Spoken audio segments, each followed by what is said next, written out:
So इस video में हम बात करने वाले हैं about IELTS exam and hi, my name is Arshi Khan and welcome to our channel.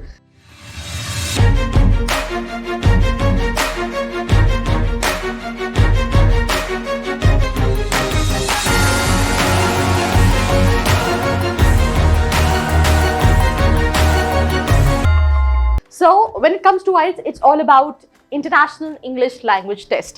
सो जब भी स्टूडेंट्स दूसरी कंट्रीज में स्टेट्स नहीं, दूसरी कंट्रीज में यूनिवर्सिटीज या कॉलेजेस के लिए अप्लाई कर रहे होते हैं, so this is one of the exam जो उनको देना पड़ता है, या तो वो टॉफल दें या फिर आईएल्ट्स दें. इसमें क्या होता है, जो हाईएस्ट बैंड होता है वो 9 होता है, और ये कहीं ना कहीं आपके इंग्लिश का एक टेस्ट होता है जिसके बेसिस पे आप यूनिवर्सिटीज के लिए अप्लाई कर सकते हो. मिनिमम जो स्कोर रिक्वायर्ड होता है वो 6.5 बैंड का होता है. सारी चीजें डिस्कस करूंगी मैं इस वीडियो में, बट सबसे पहले आईएल्ट्स एग्जाम लेते क्यों हैं. तो सबसे सिंपल सी चीज़ है कि when it comes to India we all talk in Hindi, but अगर हम बाहर की कंट्रीज में बात करें तो हर कंट्री की अपनी एक लैंग्वेज है, बट एक जो कॉमन लैंग्वेज है जो इंटरनेशनली काम करती है that is English, right from corporate, right from different countries. So अगर आप वहाँ पे जा रहे हो तो आप वहाँ पे कम्युनिकेट कर पाओगे, वहाँ पे एडजस्ट कर पाओगे, रह पाओगे, उसके लिए ये जो है वो टेस्ट लिया जाता है. तो सिंपल सी चीज़ है. अगर हम बात करें व्हाट इज आईएल्ट्स, तो मैं आपको ऑलरेडी बता चुकी हूँ, it is international English language test, right. कई सारी countries includes Australia, Canada, New Zealand, UK, USA, right.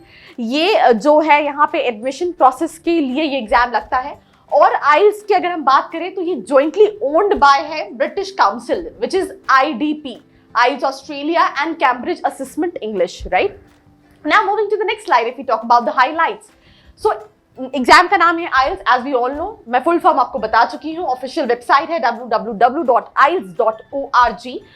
Most popular for study, work, migration to English speaking countries like Australia, New Zealand and UK, as I already told you. Also accepted by Canada and USA. Conducted by IDP Education Limited. Now mode of exam, computer and paper delivered test, right? इनके कई सारे sections होते हैं, right? सबसे पहले, उससे पहले कि हमें ये क्यों देना चाहिए, तो सिंपल सी चीज़ है. whenever if you have a plan, right from working into a different country to study, for study, if you want to go to a different country and you want that you want to apply to top universities, colleges, for that you need to give this entrance examination, especially to the English speaking countries, and that is the reason it is important to give this entrance examination. Score का scale क्या होता है? 9 is the highest band, right? यहाँ पे band system होता है. That means you're an expert user. 8 very good user, 7 good user, 6 competent user, 5 modest user. तो मतलब if you want to get into decent average options also, आपका इसके बीच के अंदर का मतलब it should be 6.5 to apply to the universities abroad, English speaking countries abroad. अगर आप education के लिए अप्लाई करना चाह रहे हैं या फिर जॉब के लिए अप्लाई करना चाह रहे हैं, जितना आपका बैंड ज्यादा होगा उतने अच्छे आपके पास ऑप्शंस होंगे. Now coming two important thing, that is अगर आपका 4 है तो limited user, 3 extremely limited user, intermittent user, 1 non-user did not attempt the test, right? वैसे इतना कम कोई स्कोर नहीं करता है, पर यूजुअली स्टूडेंट 5 बैंड पे आके अटक जाते हैं तो उन्हें दोबारा देना पड़ता है इस टेस्ट को, एंड मिनिमम 6.5 की बेसिस पे आप अप्लाई कर सकते हैं. Now what IELTS score do I need? हमें कितना स्कोर चाहिए होता है? The higher you score, the better option you have, right?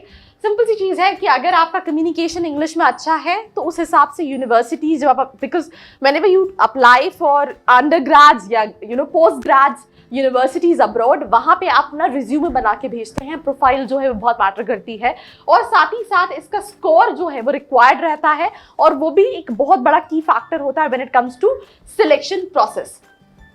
How IELTS is developed, right? So simple सी चीज़ है, a fair and accurate assessment of English language proficiency, right? Test questions जो हैं वो इस तरह से डेवलप किए गए हैं, which is specialized from Australia, Canada, New Zealand, UK, USA, right. 4 sections होते हैं, listening, right, reading, writing, speaking. And why I can relate with this, because back 6-7 years I have so many of my friends who were like preparing for IELTS, and I used to go to library with them, right? I went for this reading test with them also, and that what I'm saying कि I know कि किस तरह से exam होता है, क्या क्या सारी चीज़ें रहती हैं. और उसके साथ साथ ये एग्जाम जो है वो बिल्कुल अनबाइज्ड होता है, ऐसा कुछ नहीं होता है दैट किसी की सिचुएशन या किसी के हिसाब से रहता है। And that what IELTS start for, right. Types of IELTS की अगर हम बात करें, एकेडमिक, राइट, एकेडमिक टेस्ट जो है वो हम बात करें तो specially study in English speaking environment, university, higher education के लिए जो है वो रिक्वायर्ड रहता है। इसमें टेस्ट जो मेजर करता है, right, that is English vocabulary feature होती है, familiar with in an academic setting. Where अगर हम बात करें तो आइल्स का जनरल ट्रेनिंग भी जो है वो होता है। जनरल ट्रेनिंग में अगर हम बात करें तो ये उन स्टूडेंट के लिए है जो कि बिलो डिग्री लेवल के लिए अप्लाई कर रहे हैं, right. includes English speaking school or college, right? It also be taken for work experience or other employment training also. So ये जो है वो general training है। इसकी training required होती है माइग्रेशन के लिए ऑस्ट्रेलिया में, कनाडा में, न्यूजीलैंड में, यूके में। इस टेस्ट में यूजुअली इंग्लिश लैंग्वेज स्किल्स को टेस्ट किया जाता है। Social and work space environment के हिसाब से कहीं ना कहीं जजमेंट्स होते हैं। Now which IELTS test type is right, मतलब मुझे जनरल देना चाहिए या फिर मुझे अकेडमिक देना चाहिए। सो सिंपल सी चीज है, if you want to move to in English speaking country you should take the IELTS academic test. अगर आपको वहां पे मूव करना है दूसरी कंट्री में, और अगर आप वर्क माइग्रेशन की बात कर रहे हैं, अगर आपको वहां जॉब के लिए जाना है तो उसके लिए आप आइल्स जनरल टेस्ट जो है वो दे सकते हैं। Ways to take IELTS, right? This is also an important topic. Obviously, all these students who are watching this video for IELTS, they have this simple question that they wanted to apply for universities in majority. So if you have the same question that what all universities, what all colleges you can target based on your profile, there's a profile analysis form in the description box. You can quickly go and fill the form for your profile analysis. Now, simple सी चीज़ है, IELTS on paper, right? आपको desk पे बैठना पड़ता है, question paper and answer sheet आपको दी जाती है reading, listening and writing test की in an official IELTS test centre, right. जो टेस्ट टेकर्स होते हैं, right, they have to write their answers in either pen or pencil, right. And the speaking test is carried face to face, जहाँ पे एक interviewer होता है जो आपका टेस्ट लेता है, right. I have been through the same with a trained IELTS examiner, right? So this is IELTS on paper. Now IELTS on computer. अगर हम IELTS on computer की बात करें तो यहाँ पे reading, listening and writing test होता है on computer. Questions जो है वो presented होते हैं on the screen in an official IELTS test center. But ये भी ऐसा है कि आप घर पे नहीं देख सकते, आपको टेस्ट सेंटर में देना है। Then उसके बाद वो अपने आंसर्स जो है वो सबमिट कर देता है through the use of keyboard and mouse, right? The speaking test is not on computer. ये जो है वो face to face ही होता है, either you go for the computer based और pen paper based. Exam format की अगर हम बात करें तो simple सी चीज़ है, listening same for academic and general training, 4 sections, 40 items and 30 minutes का duration होता है. Then second section that is reading. That is different for academic. Academic के लिए अलग होता है and general training if you're going for migration and stuff like that उसके लिए अलग होता है। 3 sections होते हैं, 40 items मतलब 40 questions, 60 minutes का जो है वो duration होता है। जो third section होता है that is writing and it is also different for academic and general. 2 task होते हैं, 60 मिनट्स का आपके पास ड्यूरेशन होता है। नाउ स्पीकिंग ये सेम होता है अगर आप अकेडमिक के लिए भी जा रहे हैं या फिर जनरल ट्रेनिंग के लिए भी जा रहे हैं। 3 parts and 1-on-1 conversation. 11 to 15 minutes का जो है वो आइडियल ड्यूरेशन होता है, तो it goes to almost 150 minutes for these 3 sections and then 165 के आसपास का टोटल जो है वो ड्यूरेशन होता है।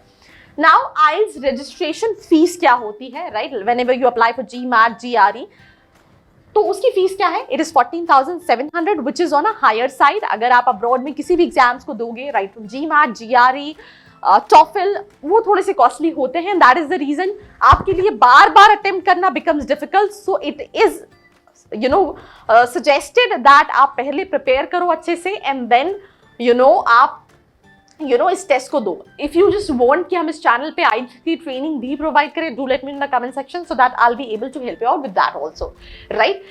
रजिस्ट्रेशन 11 जुलाई 2021। वैसे ऐसा कोई स्पेसिफिक टाइम पीरियड नहीं होता है जहां पे आप आइल्स अप्लाई कर सकते हो, 2 यहाँ पे मेंशन है बट ऐसा कोई रजिस्ट्रेशन डेट नहीं होती है। Cancellation fees, right? If you cancel your IELTS application more than 5 weeks before the test date you will receive a refund. 25% minus होकर रिफंड हो जाता है। और अगर आप कैंसिल करते हैं लेस देन 5 वीक में तो आपका जो भी अमाउंट है वो रिफंड नहीं होता है। In case you fail to appear the test then also you will not receive any refund and those who can produce a medical certificate within 5 days of test date can receive the refund after deducting the local administrative cost. ये कुछ points हैं. Now आइल्स rescheduling fees क्या रहती है? अगर आप let's say जो date है वो आप नहीं दे पा रहे हो, सो अगर आप अपनी डेट चेंज करना चाहते हैं तो सिंपल सी चीज है कि आप अपनी जो डेट चेंज कर सकते हैं वो बिफोर 5 वीक्स ही चेंज कर सकते हैं, राइट? मतलब 1.25 महीने के आसपास. और अगर आप उसमें जो कैंसिलेशन फी है वो डिडक्ट होके हो जाती है, आपको जो एक्स्ट्रा अमाउंट पे करना पड़ता है दैट इज नियर अबाउट 3300 अगर आप अपनी डेट जो है वो ट्रांसफर कराना चाहते हैं. नाउ आइल्स रिजल्ट्स की हम बात करें तो you don't have to wait for so long कि मतलब टेस्ट की डेट आएगी. within a week, right, that is 13 calendar days, working days, right? अगर आप ऑफलाइन के लिए जाते हो और अगर आप ऑनलाइन के लिए जाते हो तो 7 days के अंदर कहीं ना कहीं आपका रिजल्ट, आपका बैंड जो है वो आपको मिल जाता है. Now that's all about IELTS examination. If you like this video, do let me know in the comment section. If you want me to improve on anything, yeah, I'm always open for the feedback, and this was all about this examination. I hope you like it. Stay connected. I hope you like this video. For more such videos, keep watching our channel. And do not forget to like, share and subscribe.